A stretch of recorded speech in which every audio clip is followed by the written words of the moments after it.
Welcome, everyone. We are going to go ahead and get started. Before we dive in, I want to make sure to thank all of our platinum, gold, and silver sponsors of our 2021 Bleeding Disorders Conference. We would not be able to do an event like this without all of their support. So thank you so much. And with that, we can go to the next slide, which I am Kate Naubacher. I'm the Vice President of Education at NHF, and I am really excited to be here to talk about when the immune system attacks. I'm not really going to be doing the talking though, but very excited to have Dr. Batsuli on, Assistant Professor of Pediatrics from Emory University, Children's Healthcare of Atlanta. And this session, if you want to go to the next slide, is not only part of our Bleeding Disorders Conference, but it's also part of our inhibitor education series, y también viviendo con inhibidores. So our Spanish inhibitor education series this year as well. And so we're really, really excited to be able to bring this to be part of our Bleeding Disorders Conference this year. And so we also want to thank our sponsors on the inhibitor education side as well. If we can go to the next slide. So a few quick pointers for this session. There's both a chat box that you can type your questions into or comments, but we also have a Q&A. And so it's a button at the bottom of your screen, and we really encourage you to put any questions you have into that Q&A feature. It'll help us keep them organized and make sure we get to any questions you may have at the end of the session. This is also one of the few sessions that we are able to do translation into Spanish. It is all like transcription, so it's all written. So there's two options for being able to view that. One is by also going down to your bottom toolbar, and there should be a CC closed caption button there. And when you click on that, it'll bring you to the live transcription. We also have an option where people can click a link that we'll be putting into, oh, it looks like it already made it into our chat. So that would be another way if you're having issues with the closed caption. Click that link and you'll be able to access the written transcription there as well. So we're hoping that this, conversation can be in both English and Spanish today. You will find at the very end, we always ask for evaluations. You'll get an email tomorrow with all of the evaluation details, and please give us feedback on this session and the others so we can improve the meeting each year. This is one of the sessions that's being recorded, so it will be available to watch on demand on the platform starting tomorrow. And I always bring this up too, in case you miss something and want to watch it, but this is truly about learning and sharing with our community. So in the virtual world, we have this opportunity to maybe send something to, say, a school nurse or a family member that maybe normally wouldn't attend all these sessions on their own, but now they can get critical information they need. So we really encourage folks, to use this and rewatch things or share with others. So with that, you can go to the next slide.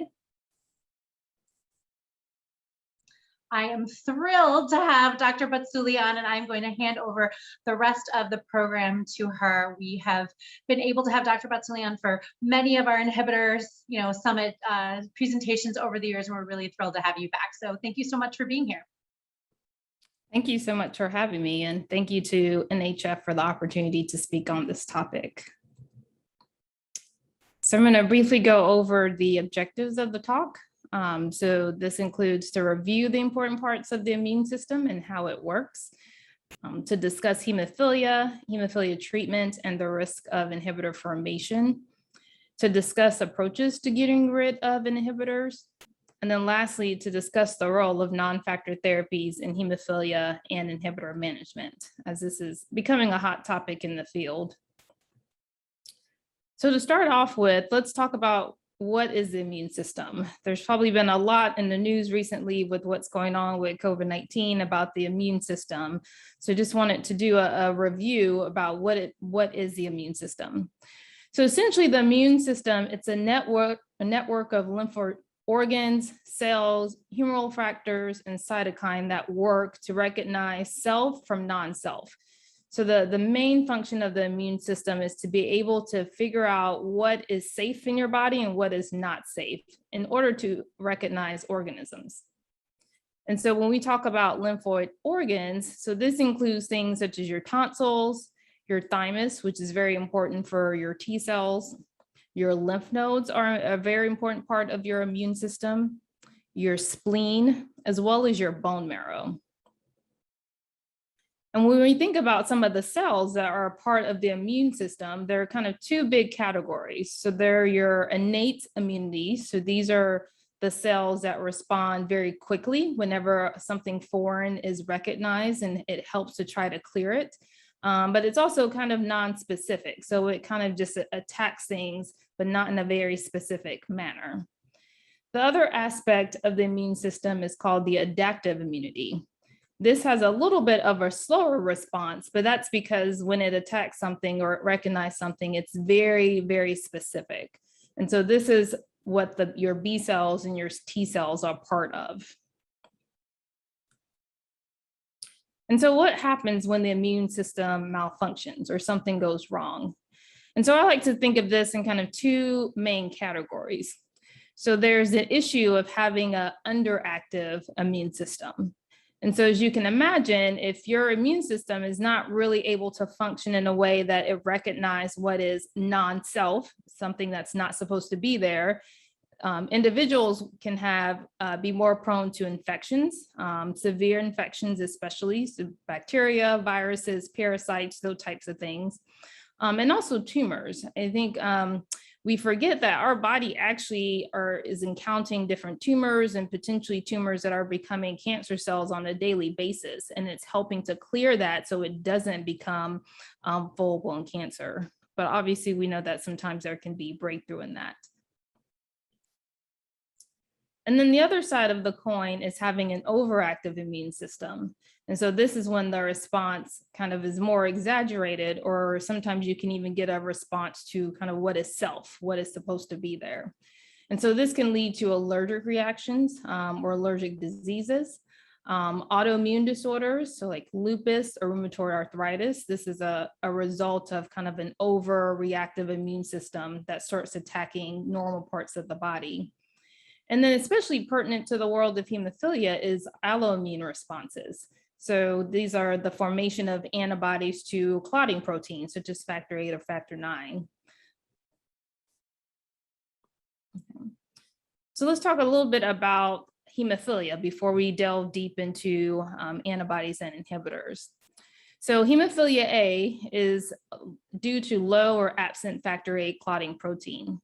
It affects about 1 in 5,000 live male births, but it is important to know, and there's been a lot of research in this in the past few years, that females can also be affected with hemophilia. Hemophilia A accounts for approximately 80% of hemophilia diagnoses. This is in comparison to hemophilia B, in which there is low or absent factor IX clotting protein. It's a little less common compared to hemophilia A, in which it affects about 1 in 30,000 live male births. But similar to hemophilia A, females can also be affected. So there can be women and girls who have actually hemophilia B disease. And it accounts for just 20% of all hemophilia diagnoses. And so the hallmark of hemophilia is the presence of bleeding symptoms. And so the one that we traditionally think about and we worry about is joint bleeding. And so you can see here kind of what a joint looks like when there's a bleed present, and you can have blood in the joint space here of the knee compared to what a normal joint looks like. And here you can also see what a joint bleed looks on the outside, what we can actually see by our human eyes. We also worry about intracranial bleeding, so bleeding within the head, but there can be all different types of manifestations of bleeding, including muscle bleeds, mucosal bleeding. So this is bleeding in the mouth, the nose, the gastrointestinal tract, or even the genital urinary tract, as well as easy bruising, and then bleeding that's delayed or prolonged after an injury or surgery. Kind of the general approach to treatment is divided based on the severity of the hemophilia, which is based on the factor level. So mild deficiency, which is defined by a factor level of between 6 and 40%, and this is the same between hemophilia A or hemophilia B. And most of these patients, they rarely have spontaneous joint bleeds. They may have joint bleeds with trauma, or they may have bleeds with surgical procedures. So for the most part, these patients are on-demand factor therapy. When it comes to our moderates, so these are individuals with factor levels of 1 to 5%. These individuals are a little bit higher risk of spontaneous bleeds, particularly joint bleeds, and can have bleeding with trauma or surgery. But in terms of their factor regimen, this will really be dependent on that individual patient's bleeding phenotype.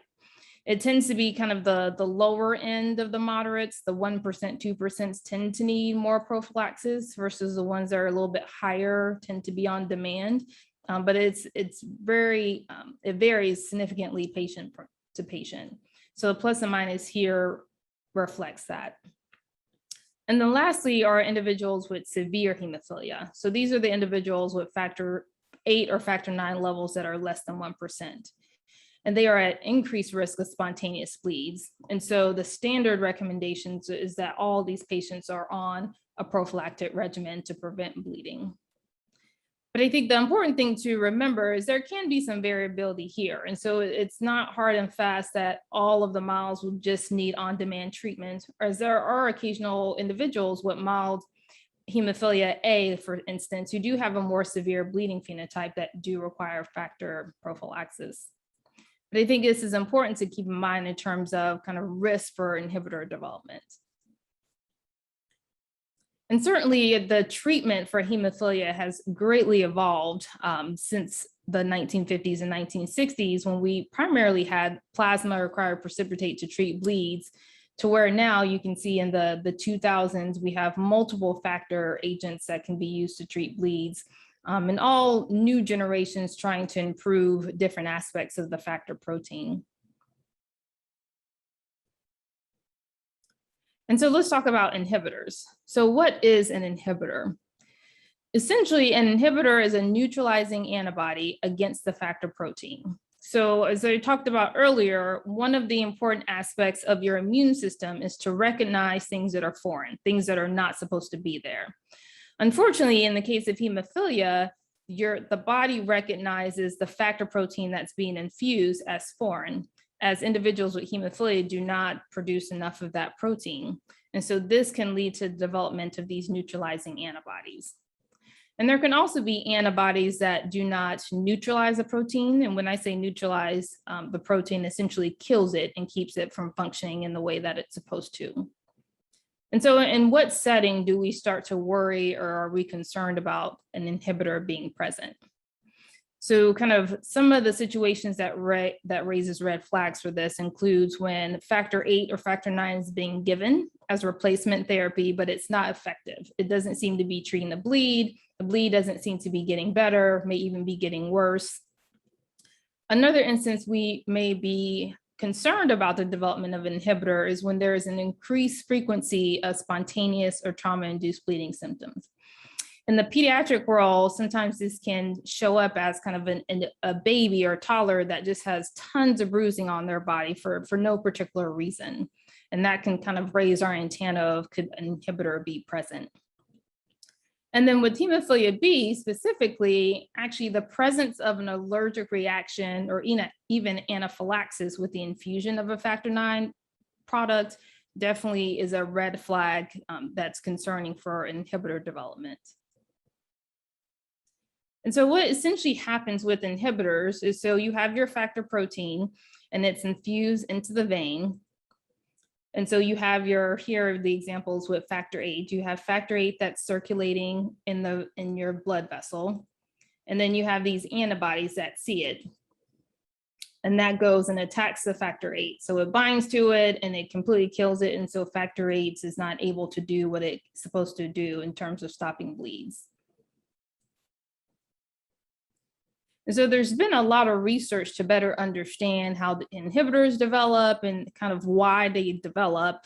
And we definitely know that inhibitors need CD4 T cells to form. So if we kind of go back to that initial slide, when we think about the types of cells that are involved in the immune system. And so we talked about the T cells and the B cells, and being part of the immune system that's a little bit slower to react, but that's very specific. And so what is proposed is that when factor A is infused, you have these cells called antigen presenting cells whose job is to kind of get these proteins, chop them up into pieces, and then present them to T cells and say, hey, this is something we found in the body. What should we do with it? And depending on lots of different other kind of the environment and other proteins and molecules and cytokines, the T cell can decide that this is something that is good, that should be left alone, or this is something that needs more attention to get rid of it from the body. And so then the CD4 T cells can then send a piece of the protein and the message to B cells to form antibodies to attack the factor VIII protein.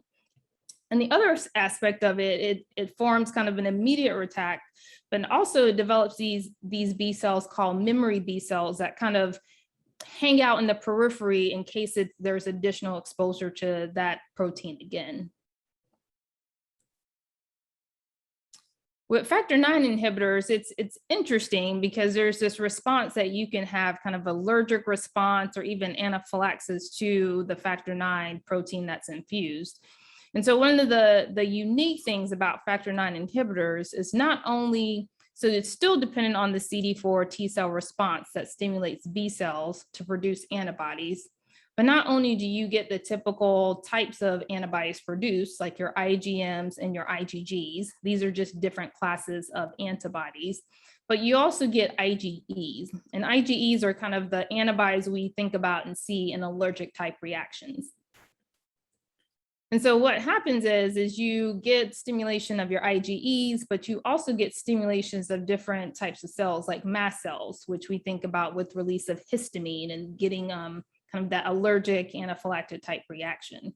And so that specifically can happen with factor IX inhibitors. The other unique thing about factor IX is you can actually get these complexes of factor IX and antibodies, so-called immune complexes, that can actually clog up and get stuck in the kidney and lead to a type of kidney disease called nephrotic syndrome. And with this type of kidney disease, you actually get spilling of proteins and whatnot in your urine. And so this is part of the reason why, if there's concern for factor IX inhibitors, why the urine will also be checked to see if there's any kind of hint of this going on.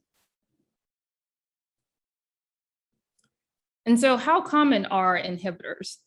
And so as we mentioned before, so our patients with severe hemophilia, when that less than 1% factor level, they are all recommended to be on some sort of prophylactic regimen with factors. So they're going to be exposed a little bit more often than individuals who have mild or moderate hemophilia. And so the highest risk group are individuals with severe hemophilia A, in which about 1 out of 3 of these patients are at risk of getting an inhibitor. Individuals with mild and moderate hemophilia are at a risk of getting inhibitors, but it's much lower than those with severe hemophilia A. So about 1 out of 20 in this patient population. And then lastly, even though our individuals with severe hemophilia B will go on some sort of prophylactic regimen, they actually have a much lower risk of developing an inhibitor, with a risk of 1 in 33 patients with severe hemophilia B being at risk of developing an inhibitor. But with the caveat of when they do develop an inhibitor, it can have pretty significant consequences because of that risk of allergic reactions or anaphylaxis. The unfortunate thing, and the thing that many people in the field are still working on to figure out, is there's no current method to accurately predict or prevent inhibitors. And so why do inhibitors matter? Why is it a big deal? And so it's kind of like a domino effect. And so once you have an inhibitor, the factor that's being infused is no longer able to work. And so if you have factor that's no longer working, you have low factor levels, which increases your risk of bleeding. And with increased risk of bleeding, then bleeds are harder to treat because you're not able to use the factor protein to be able to treat those bleeds quickly. And they can take longer to get better. And with chronic exposure to blood, especially in the joints, this can lead to target joints and then long-term joint damage over time. And so when we think about the risk period for inhibitor formation, it's really in that first 50 exposure days And that most of the remainder of this talk is going to focus on factor VIII, just because of the how much more common it is in factor VIII deficiency. But really the highest risk periods within that first 50 exposure days. And so you can see in this study here from a recent publication where they tracked low titer inhibitors, high titer inhibitors, and then all inhibitors, and saw that for the most part, you start to hit a plateau after 50 exposure days. And when we say exposure days, that's every day that a factor product is given. So even if two infusions are given that day, that's still one exposure day. We use the definitions of PUPs, so our previously untreated patients, and PTPs, those who are previously treated patients, based on having been exposed to factor VIII for at least 150 exposure days. And so you can see here, the line is essentially flat over this time period. So 150 exposure days is the time period essentially where there's a very, very, very low risk of inhibitor developing. And so these patients, so PTPs, are considered to be tolerant to factor VIII since they had not developed an inhibitor by that time. And so this is where that definition comes from in terms of PUPs and PTPs. But really those 50 exposure days are the high risk period, particularly in the first 10 to 20 exposure days. And so this is part of the reason why there are kind of surveillance inhibitor titers checked at clinic appointments during this period specifically, a little bit more often than once you get to that 150 exposure days. So there's been a lot of study trying to evaluate what are the different risk factors for inhibitor development. And some of the key ones that have been studied have been mutations in genes that are related to the immune response. So obviously everyone's immune system is different, and there can be differences in kind of different proteins or cytokines or genes that are upregulated. And so there's been study looking at the impact of this of inhibitor formation. One of the biggest risk factors is a family history of inhibitors. And so having a sibling that has an inhibitor increases another sibling's risk of developing inhibitor, with estimated risk of being 50%. But knowing that there are families, and we see families that are centered where one brother will have inhibitor, but another brother will not. Also, the type of factor VIII mutation, which I'll talk a little bit on the next slide, does play a role in the risks for developing an inhibitor. There's been studies looking at the intensity of factor VIII exposure. So this kind of refers to the setting in which that initial factor VIII is given. So if it's like a head bleed or a very intensive bleed where you're getting lots of inflammation and your immune system is already upregulated, that is a higher risk period for developing an inhibitor in terms of factor VIII being introduced. And now with kind of a heightened immune system, that's more likely to be recognized as foreign. There's been research on the younger age at first exposure to factor VIII inhibitor risk, and then also different types of factor VIII products, your plasma derived versus recombinant factor VIII, that we'll talk about a little bit on the next couple of slides. So it's really not one thing in terms of risk of inhibitor development. It's more what we call multifactorial. There's a lot of different things that can contribute to the risk of inhibitor development.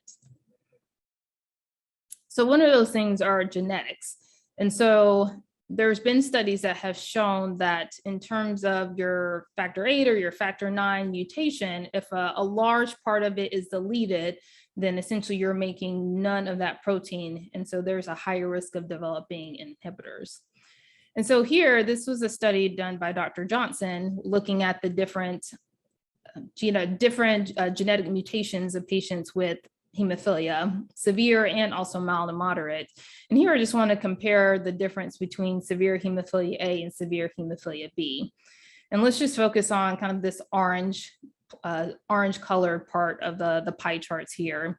And as you can see, with severe hemophilia A, a good portion of the individuals have factor VIII mutations in which there's essentially no factor VIII that's made. And so the body's not used to seeing any factor VIII whatsoever. And there's a small percentage of individuals who have a mutation where some factor VIII is made, although it's different than the typical factor VIII protein, some is made. And so most of these patients are what we call CRIM negative. So that's cross-reactive material in which there's really no protein present that can be detected. And if you contrast this with severe hemophilia B, you can see there's so much more orange here. And so individuals with hemophilia B, there are more of them that actually make, even though it's very, very low, that actually make a little bit of the factor IX protein. And they can still be severe, so it can be less than 1%, but it may be 0.6 or 0.7%.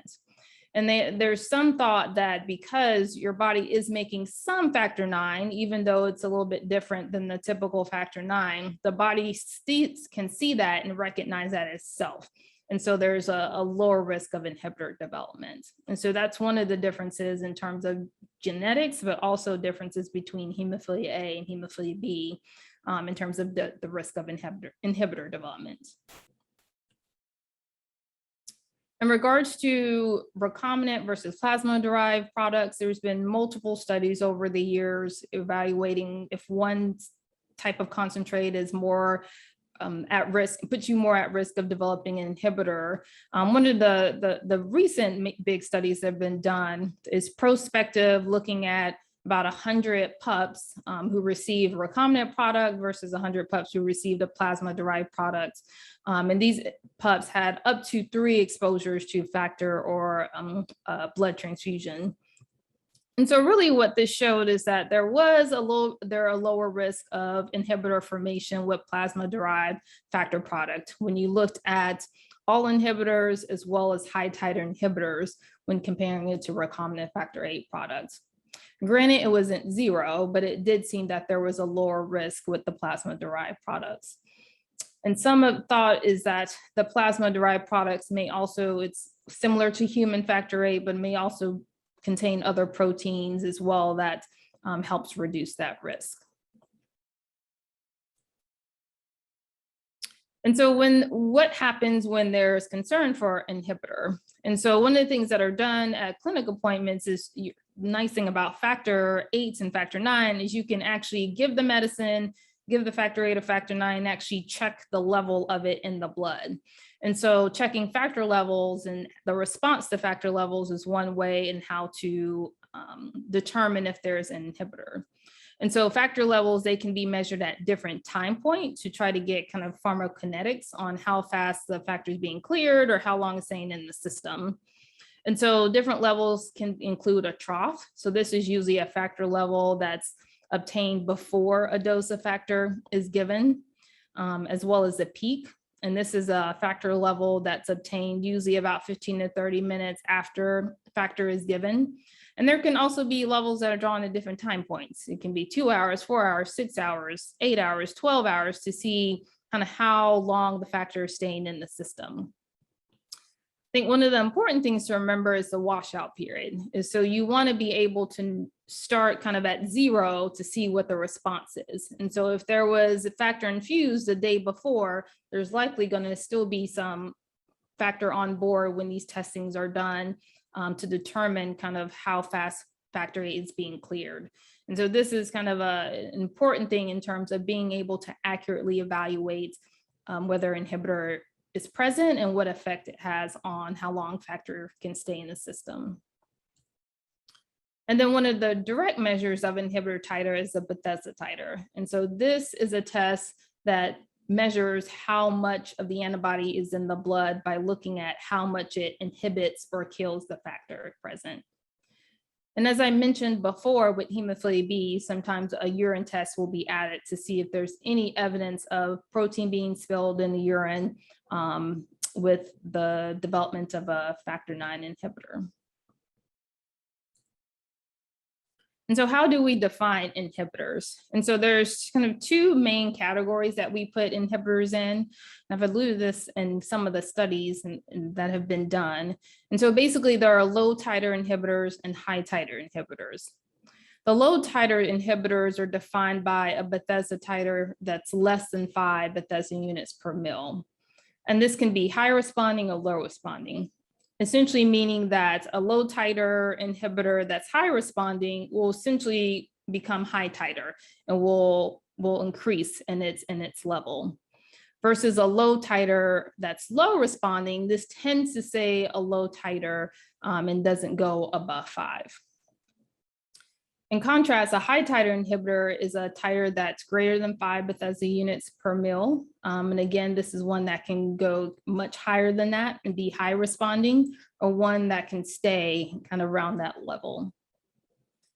The reason why these definitions are important is because it helps medical providers decide how to approach treatment of that inhibitor and also of bleeding. So our individuals with low titer inhibitors, you could potentially overwhelm the inhibitor by giving a lot more factor VIII. And so you can push the dose of factor VIII a little bit in order to try to get some response to it, to get someone through surgery or kind of treat a kind of a moderate or minor bleed. Versus your high titer inhibitors, those tend to kind of neutralize the factor VIII protein. And at that point, you really need a bypassing agent to really be able to treat a bleed. And so what's the approach to inhibitor management? And so I kind of think of this as 3-pronged.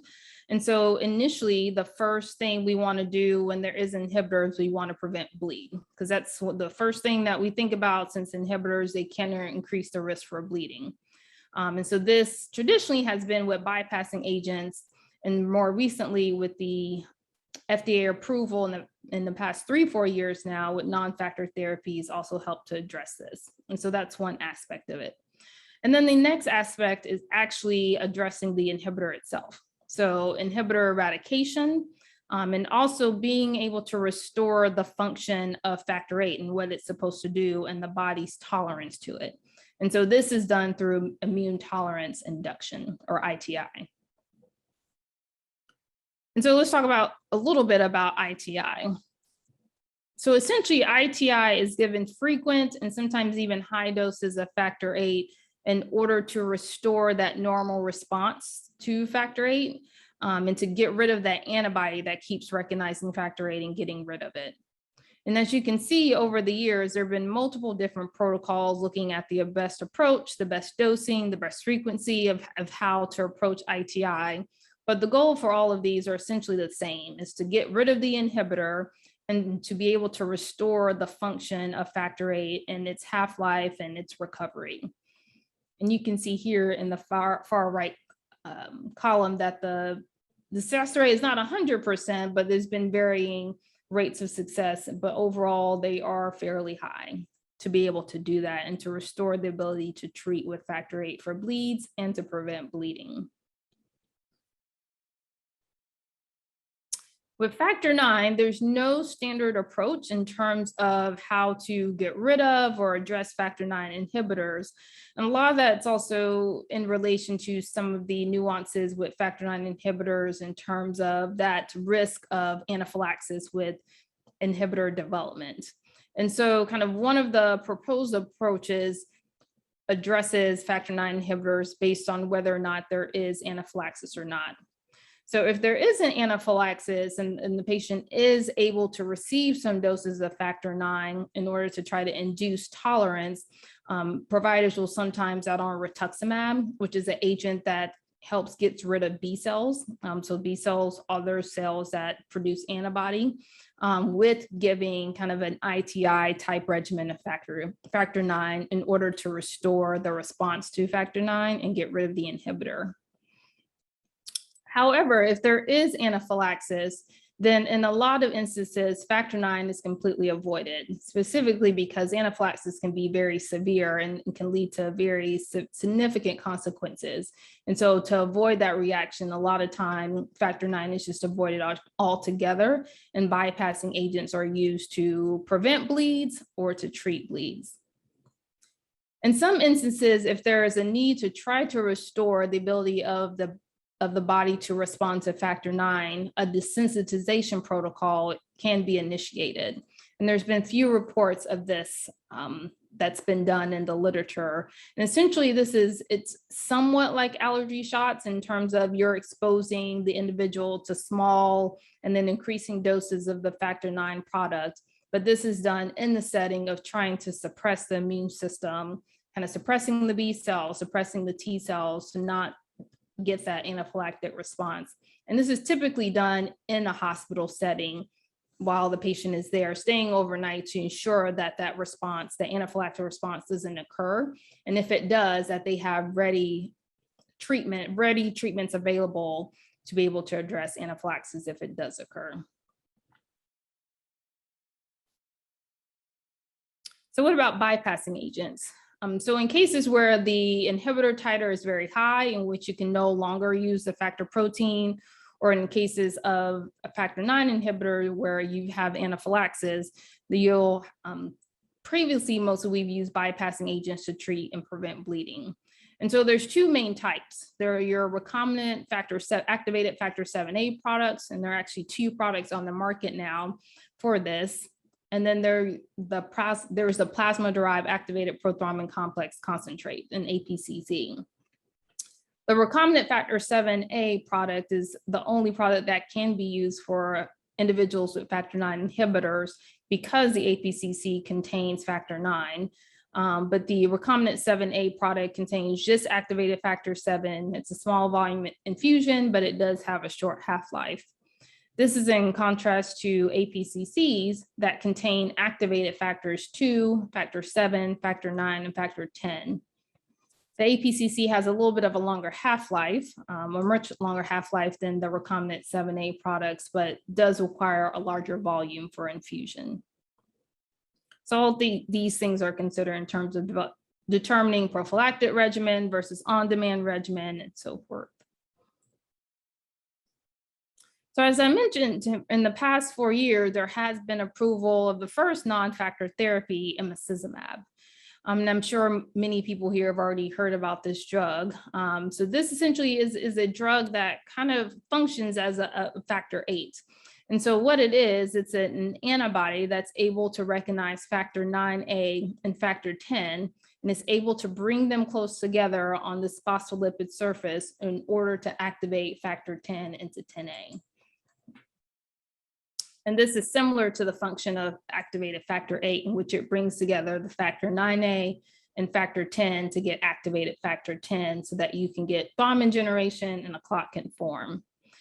And so this has been approved in the US by the FDA for bleeding prevention. So bleeding prevention, not treatment, in individuals with hemophilia A with and without inhibitors, including neonates and infants. And so there's been multiple clinical trials that have looked at different populations and also different dosing regimens of Emicizumab.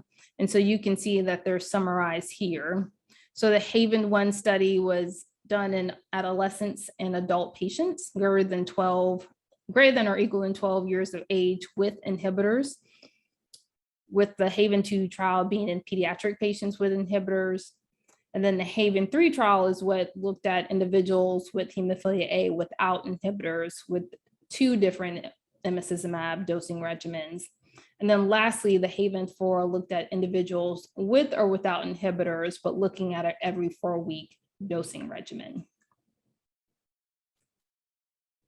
And so here, this summarizes the annualized bleeding rates of these different individual Haven trials, looking at the efficacy of Emicizumab. And so here, I just kind of outlined of annualized bleeding rate of 1. And so you can see here that the Emicizumab is very good at preventing bleeds, with less than 1 bleed per year occurring in most of the studies, with a little bit of bleeding rates above 1 occurring here with the Haven-4, excuse me, which is the every 4-week dosing, but still low bleeding rates. So the question has come up now that Emicizumab is on the market and many patients are on that, kind of what do we do with inhibitors now? Do we actually need to do immune tolerance to get rid of inhibitors? How do we approach it? Immune tolerance if we do consider to pursue ITI. And so there has been some proposals of how to approach ITI now in the era of Emicizumab. And so there is some thought that with the onset of inhibitor development, and if ITI is going to be pursued, and then there is potential option of doing kind of a lower dose ITI regimen, so 50 units per kilo 3 times a week, in addition to Emicizumab, which would be used to prevent bleeding. So in the past with ITI, high dose regimens of factor VIII has been traditionally used. So anywhere from 100 to 200 units per kilo every single day. And depending on the individual's kind of bleeding risk, they will also require some sort of bleeding prevention with a bypassing agent while they were on ITI and their inhibitor titer was coming down. And so this regimen kind of mimics that in a way in terms of replacing the bypassing agent now with Emicizumab to prevent bleeds. And so a regimen kind of has been proposed to evaluate whether this can be done as a new approach to immune tolerance induction. And in our center, we've also looked at this alternative approach to ITI and what we call the Atlanta protocol. And so this combines, again, using Emicizumab to prevent bleeding, but also pursuing ITI to try to get rid of the inhibitor to be able to restore the ability to use factor VIII, especially in the pediatric patients where they may have a bleed or may need surgery as they're growing up. But being able to do that in a less frequent and a lower dose regimen, so it's a little bit less burdensome. And we were able to see in the group of patients that were included in this protocol that there was a decline in the inhibitor titer over time. However, it's important to have kind of larger and prospective, so going forward, clinical trials to be able to evaluate ITI in the era of Emicizumab. And so there are 3 studies that are going to be looking at this over the next few years to really give us more clear answers about kind of if this is a good approach and what the outcomes are with this approach. And so the first one is the Motivate study. And so this will evaluate kind of standard of care ITI, so those kind of different regimens, traditional regimens that I mentioned before, and compare that to the safety and efficacy of kind of novel ITI approaches of combining factor VIII with Emicizumab for bleeding prevention. Another study called the Emicizumab Nuviq PUPS and ITI trial. And so we'll be looking at the effect of starting low dose factor VIII in a young child or pup who's on Emicizumab prophylaxis. So one of the things that have come up is with kids, especially young neonates, infants, toddlers starting on Emicizumab, they do have a reduced risk of bleeding, and so very low exposure to factor VIII. However, when they will be exposed to factor VIII, that will probably occur in the setting of a bleed or surgery. And those are both settings that can induce inflammation and potentially rev up the immune system. And so this study will essentially address what if we start factor VIII on top of the Emicizumab when it's not a bleed situation or not a surgery situation. How will that affect the rate of inhibitors, and can that be done safely?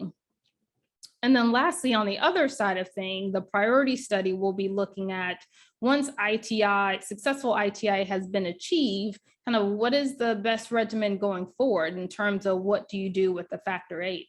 Can you stop the factor VIII altogether at that time? Or do you need to keep giving the body factor VIII to know or to remember that the factor VIII is self and it doesn't need to attack it?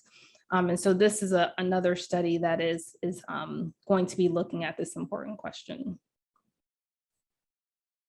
And so with that, that concludes my session on inhibitors and when the immune system attacks. I thank you everyone for listening, and I'm happy to take questions. Wonderful. Thank you so much for all of this great information. I'll just say it now. You're going to get some reminders over the next days about your evaluations. You'll get an email tomorrow morning with the links to give feedback on this session and others. So with that, we can probably stop the share and just take Q&A now. I know one question that I have is on these studies. What is sort of the time frame that you think we might have initial results, or when might there be some evidence to make some decisions for the actual clinicians and how they treat their patients? Yes, so these studies are starting to enroll, but it will likely be a few years before we really have data to help kind of guide management. Wonderful. Thank you. I think it's really exciting to see more research happening. I know that inhibitors have been one of the priority areas as one of the largest complications. So how can we really start to address this? Especially, I think in this area, it's really interesting to me in this area where, it's kind of like, well, might not have as many bleeds if you're on, a newer product that feels like your day-to-day life. So I really appreciate you touching on these issues of what happens when a bleed occurs or for, some sort of treatment, right? In between, right? That there might be a surgery or procedure that would warrant that. So thank you for those.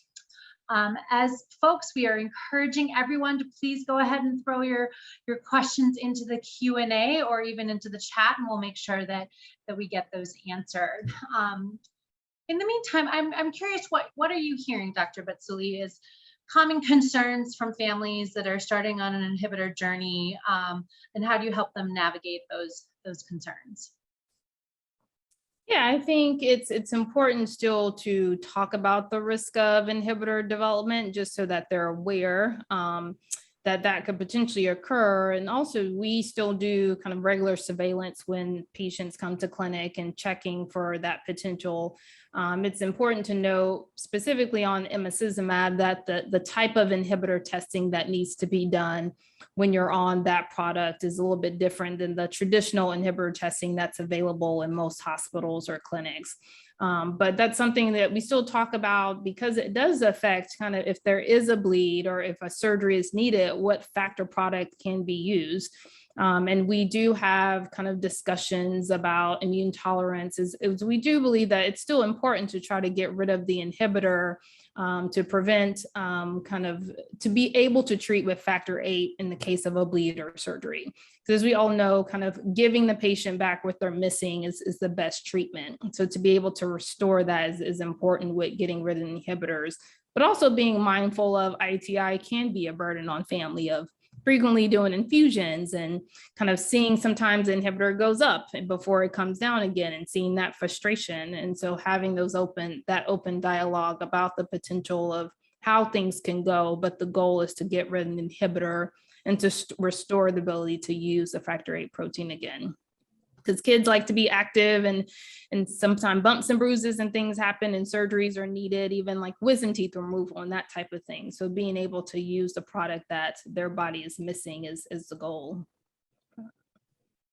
Thank you for that. And have you felt like a lot of families are kind of like not worth the time right now in our lives, right? It's always a big juggle of everything going on, or people understanding that even though they feel like it might not be as necessary, it's more in case of emergency or something down the road. Has that been a challenge to sort of have that conversation, or what's been the hook for folks where they have the light bulb?